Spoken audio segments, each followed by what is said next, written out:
ایک روایت میں ابن کثیر نے لکھا کہ اس میں عزم ان آیتوں میں ہے هو اللہ لا الہ الا هو الرحمن الرحیم اور الف لام میم اللہ لا الہ الا هو الحی القیوم۔ ایک اور حدیث ترمذی کی، ابو داؤد، ایک شخص دعا کر رہا تھا، یا اللہ میں تجھ سے مانگتا ہوں کہ سب تعریف تیرے لیے، تیرے سوا کوئی معبود نہیں، تو بڑی شان والا، آسمان زمین کو پیدا کرنے والا ہے، یا حی یا قیوم۔ نبی صلی اللہ علیہ وسلم نے فرمایا، جانتے ہو اس نے کس سے دعا کی؟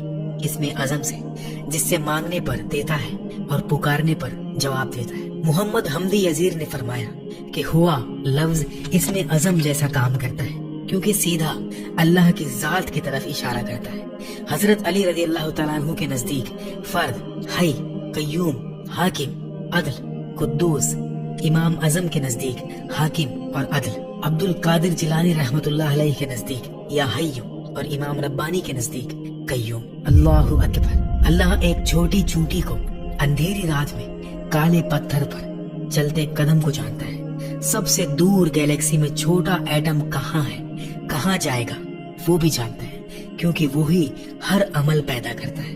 یعلم ما بین ایدیہم وما خلفہم، جو ان کے آگے پیچھے ہیں وہ جانتا ہے، اور دل کے راز کو بھی جانتا ہے۔ علم میں سے کچھ نہیں جانتے مگر جو وہ چاہے۔ ہمیں علم بھی اللہ ہی سکھاتا ہے۔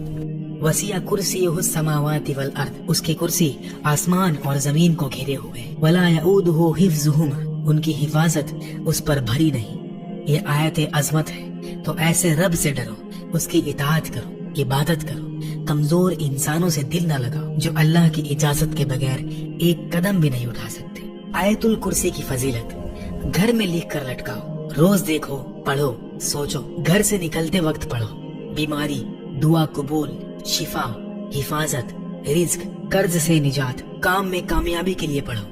آج ہم نے آیت الکرسی، اس کا مطلب، اس کی حکمتیں اور راز سمجھے۔